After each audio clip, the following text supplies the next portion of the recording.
پێشڕەویەکانی هێزی پێشمەرگەی کوردستان بۆ کۆنتڕۆڵکردنەوەی شنگال جۆش و خرۆشی لە نێوان کوردانی ئێزدیدا دروست کردووە.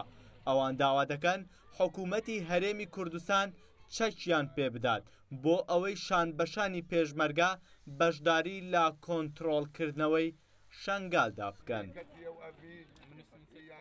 يعني حكومتها حاضر به أجي تشكم أجي وهاتش تمشير كبر حكومات بارتي كتي صراحة بلا ما عمل شنا شري نينا مرنين البرما خابا ولا من شوبا دوش كا قريبانا من أرناسة قريبانا يحاول قريبانا برنين القلب شاقيم هاتن مصلحة أبو ما قول بدل أمبري بدن وان أم خلاص كن الحدود ما قول كاكو صلاح بو وابا هون شري بقى عميشنا كردستان كان بادانشين هون شردن أو برا صلاح بو وابي وطلق برا بو وابا داخوازی بەشداریکردن لە کۆنتڕۆڵکردنەوەی شنگال تەنیا لای پیاوان نییە، باڵکو ژنانیش دەیانەوێت بەرەو شنگال بڕۆن و بەشداری کۆنتڕۆڵکردنەوەی زێدی خۆیان بکەن تا ساتێ زووتر با کەسوکاریان شاد ببنەوە کە ئاوارەبوون لێکی جیاکردوونەتەوە.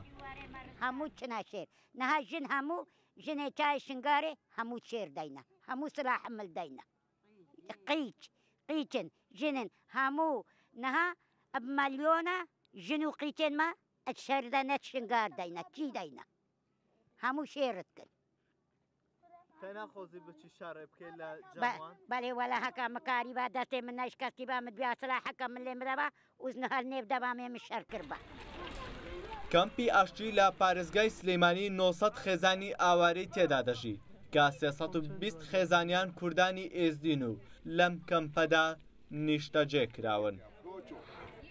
بەتەنیا گەنجەکانی ئەم کەمپەنین کە دەیانەوێت لە ئازادکردنی شنگالدا ڕۆڵی گەوریان هەبێت، بەڵکو بەتەمەنەکانیش دەڵێن ئەو خوێنەی لە لەشماندایە دەمانەوێت لەسەر خاکی شنگال بیڕێژین. چۆمان محموود، ڕوودا و کەمپی ئاشتی لە عەربەد.